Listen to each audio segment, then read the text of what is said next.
Hello friends, today ஒரு ரொம்பவே குட்டியான நான் மாடலர் கிச்சனை வந்து எப்படி நீட்டா அழகா ஆர்கனைஸ் பண்ணலாம் அப்படினு சொல்லிட்டு வீடியோக்குள்ள போய் பார்க்கலாம். கிச்சன் வந்து குட்டியோ பெருசோ அது வந்து நமக்கு முக்கியம் இல்ல. நம்ம வந்து திங்ஸ் எல்லாம் எப்படி அரேஞ்ச் பண்ணி வைக்கிறோம் அப்படிங்கிறதுல தான் நம்ம கிச்சனோட லுக் வந்து அழகா இருக்குதோ அசிங்கமா இருக்கதோ இருக்குது. ஃபுல்லா பாருங்க நம்மளோட கிச்சன் வந்து இப்படி தான் இருக்கு எம்டியா இருக்கும்போது. இந்த கிச்சன்ல நம்ம ஒவ்வொரு பொருளும் எப்படி அரேஞ்ச் பண்ணி வைக்கலாம் அப்படினு சொல்லிட்டு பார்க்கலாம்.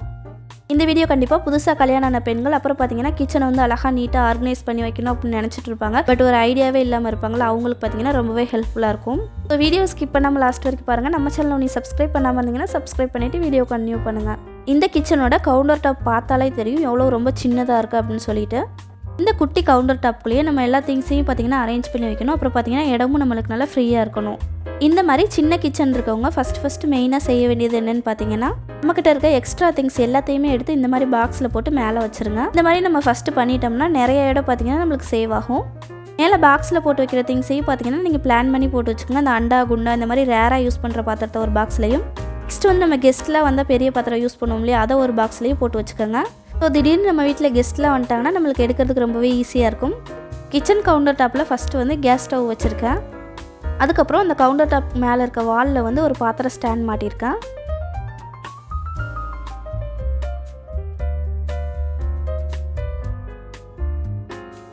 கேஸ் ஸ்டவ் பக்கத்துலேயே ஆயில் பாட்டில்ஸ்லாம் வைக்கிறதுக்கு ஒரு ஸ்டாண்ட் வச்சுக்கிறேன். ஸோ இந்த இடத்துல நம்ம ஆயில் பாட்டில்லாம் வைக்கிறதுனால கைக்கு நல்லா ஹேண்டியாக இருக்கும். கீழே வந்து சால்ட் அண்ட் கல் உப்பு வச்சாச்சு. மேலே வந்து தேங்காய் எண்ணெய் கடலெண்ணெய் இந்த மாதிரி நல்லெண்ணெய் இந்த மாதிரி ஐட்டம்ஸ்லாம் மேலே வச்சாச்சு. ஆயில் பாட்டில் ஸ்டாண்ட் பக்கத்துலேயே ஒரு கட்லரி ஸ்டாண்ட் வச்சு கத்தி அதுக்கப்புறம் ஸ்பூன் கரண்டி இந்த மாதிரி ஐட்டம்ஸ்லாம் போட்டு வச்சாச்சு. இந்த ஆயில் பாட்டில் பக்கத்துலேயே ஒரு கிளாஸ் பாட்டிலில் வந்து ஒரு மணி பிளான்ட் ஒன்று வச்சுருக்கேன். என்னோட கிச்சனில் கேஸ் ஸ்டவோட ரைட் சைடு பார்த்திங்கன்னா இந்த மாதிரி தான் இருக்குது. நெக்ஸ்ட் வந்து அப்படியே அதுக்கு மேலே கொஞ்சம் சைடாக வந்து பாத்திர ஸ்டாண்ட் ஒன்று வந்து ஃபிக்ஸ் பண்ணியிருக்கேன். இந்த ஸ்டாண்டில் வந்து நம்ம டெய்லியுமே யூஸ் பண்ணுற பிளேட் அப்புறம் வந்து பவுல் அப்புறம் வந்து இந்த ஜக்கு இந்த மாதிரி ஐட்டம்ஸ்லாம் இதில் வச்சுக்கிறேன். ஒரு நாளைக்கு 2-3 டைமுக்கு மேலே யூஸ் பண்ணுற பொருள் எல்லாத்தையுமே நான் அந்த ஸ்டாண்டில் வச்சுக்கிறேன். நம்ம எடுத்து யூஸ் பண்ணுறதுக்குமே ரொம்பவே ஈஸியாக இருக்கும்.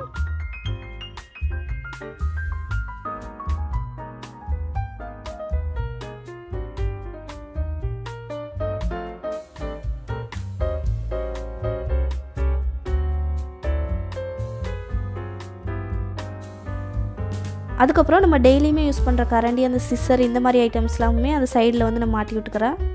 இந்த ஒரு ஹூக்கில் வந்து நம்ம நிறையா கரண்டிக்கு மேலே மாட்டி விட்டுக்கலாம். ரொம்பவே பயனுள்ளதாக இருக்குது.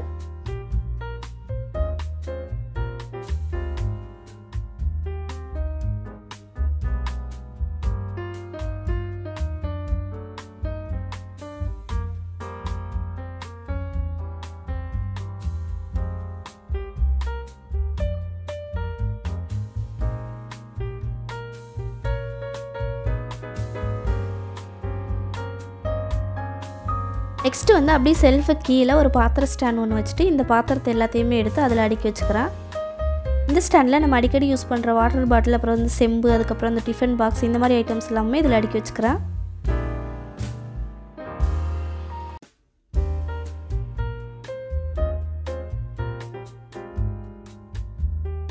பாத்திரம் எல்லாமே நீட்டாக அரேஞ்ச் பண்ணி வச்சதுக்கப்புறம் அந்த ஸ்டாண்டுக்கு பக்கத்துலேயே பார்த்தீங்கன்னா ஒரு காய்கறி ஸ்டாண்ட் ஒன்று வச்சுக்கிறேன்.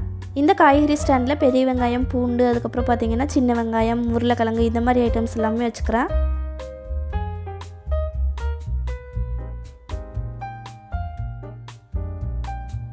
இப்போ இதுக்கு மேலே இருக்க செல்ஃபில் வந்து சக்கரை அந்த நம்ம டெய்லியுமே யூஸ் பண்ணுற பயறு ஐட்டம்ஸ் இந்த மாதிரிலாம் அரேஞ்ச் பண்ணி வச்சுக்கிறேன். அந்த செல்ஃபுக்கும் கீழே இப்போ கிளாஸ் பாட்டிலில் இந்த மாதிரி தாளிக்கிற ஐட்டம்ஸ் எல்லாத்தையுமே இங்கே அரேஞ்ச் பண்ணி வச்சுக்கிறேன். இப்போ கிச்சன் கவுண்டர் டாப் ப்ளஸ் வந்து அந்த செல்ஃப் இதெல்லாமே சூப்பராக நீட்டாக அரேஞ்ச் பண்ணி முடிச்சாச்சு. அப்படி சிங்க்கு கீழே வந்து ஒரு மேட் ஒன்று போட்டிருக்கேன். அதுக்கப்புறம் பார்த்திங்கன்னா டஸ்ட்பின் வச்சுருக்கேன். அப்படி இந்த சைடு பார்த்திங்கன்னா பாத்திரம் கழுவி போடுற ஸ்டாண்ட் ஒன்று வச்சுருக்கேன். அதுக்கப்புறம் அந்த சைடு வந்து நல்ல தண்ணி வந்து பிடிச்சி வச்சுருக்கேன் அந்த கேனில். சப்போஸ் கரண்ட் எதுவும் போயிடுச்சுன்னா அதை வந்து யூஸ் பண்ணிக்குவேன். அது பக்கத்துலேயே வந்து ஆயில் கேன் வந்துருக்கு. அதுக்கப்புறம் சிலிண்டர் அதுக்கப்புறம் வந்து 2 ட்ரம் இருக்குது. அதில் ஒரு ட்ரம்மில் பார்த்திங்கன்னா சமையலுக்கு யூஸ் பண்ணுற அரிசியும் அதுக்கப்புறம் வந்து எக்ஸ்ட்ரா திங்ஸ் ஒரு ட்ரம்லையும் இருக்குது. அப்படி இந்த சைடு லாஸ்ட்டில் அந்த எட்ஜில் பார்த்தீங்கன்னா குளிக்கிற சோப்பு துவைக்கிற சோப்பு அந்த பவுடர் இந்த மாதிரி ஐட்டம்ஸ்லாம் இருக்குது. கிச்சன் பார்க்குறதுக்கு கீழே இந்த மாதிரி தான் இருக்குது. அப்படியே அதுக்கும் மேலே நம்ம டெய்லி யூஸ் பண்ணுற அந்த வடைச்சட்டி குக்கர் அந்த ஹாட் பாக்ஸ் இந்த மாதிரி ஐட்டம்ஸ்லாம் இருக்குது.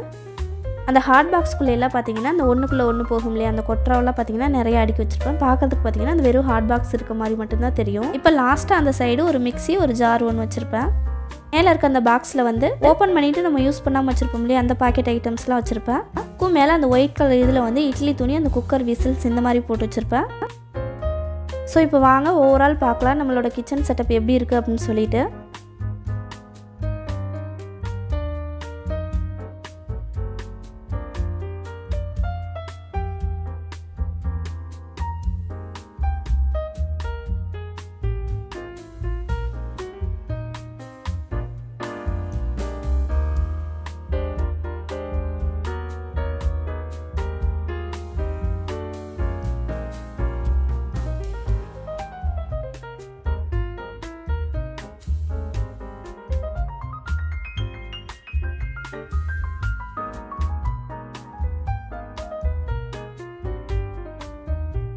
இந்த கிச்சன் செட்டப் ஐடியா வந்து உங்களுக்கு பிடிச்சிருக்குன்னு நினைக்கிறேன். பிடிச்சிருந்தா லைக் பண்ணி சப்ஸ்கிரைப் பண்ணிக்கோங்க. உங்கள் ஃபேமிலி அண்ட் ஃப்ரெண்ட்ஸ்க்கு ஷேர் பண்ணி விடுங்க.